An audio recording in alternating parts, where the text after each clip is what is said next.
உங்கள் ஆரோக்கியம் எங்கள் லட்சியம். ஆச்சி மசாலா வழங்கும் மணிச் செய்திகள்.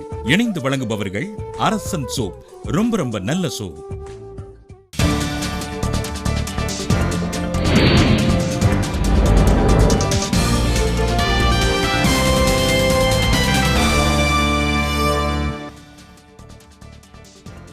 தென்னை மரத்திலிருந்து எடுக்கப்படும் நீராபானம் தமிழகத்தில் விரைவில் விற்பனைக்கு வரும். முதலமைச்சர் தகவல்.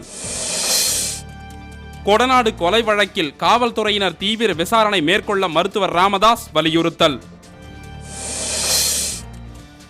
பன்னீர்செல்வம் அணியினர் முரண்பட்ட கருத்துக்களை கூறி வருவதாக அமைச்சர் ஜெயக்குமார் குற்றச்சாட்டு. விவசாயிகளுக்கு திமுக செய்த துரோகங்களை நிரூபித்தால் ஸ்டாலின் அரசியலிலிருந்து விலக தயாரா என பாமக அறைகூவல். புதுவை, கடலூர் உள்ளிட்ட பகுதிகளுக்கு பேருந்து கிடைக்காமல் கோயம்பேட்டில் பயணிகள் தவிப்பு. மணப்பாறை அருகே சரக்குந்தின் மீது சுற்றுலா பேருந்து மோதிய விபத்தில் 2 பேர் உயிரிழப்பு.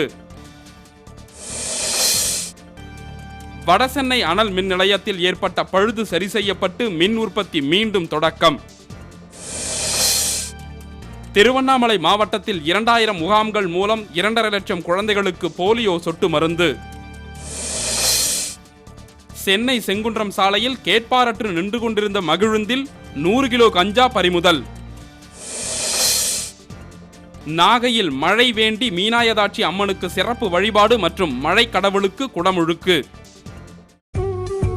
உங்கள் ஆரோக்கியம் எங்கள் லட்சியம். ஆச்சி மசாலா வழங்கிய மணிச் செய்திகள். இணைந்து வழங்கியவர்கள் அரசன் சோப். ரொம்ப நல்ல சோப்.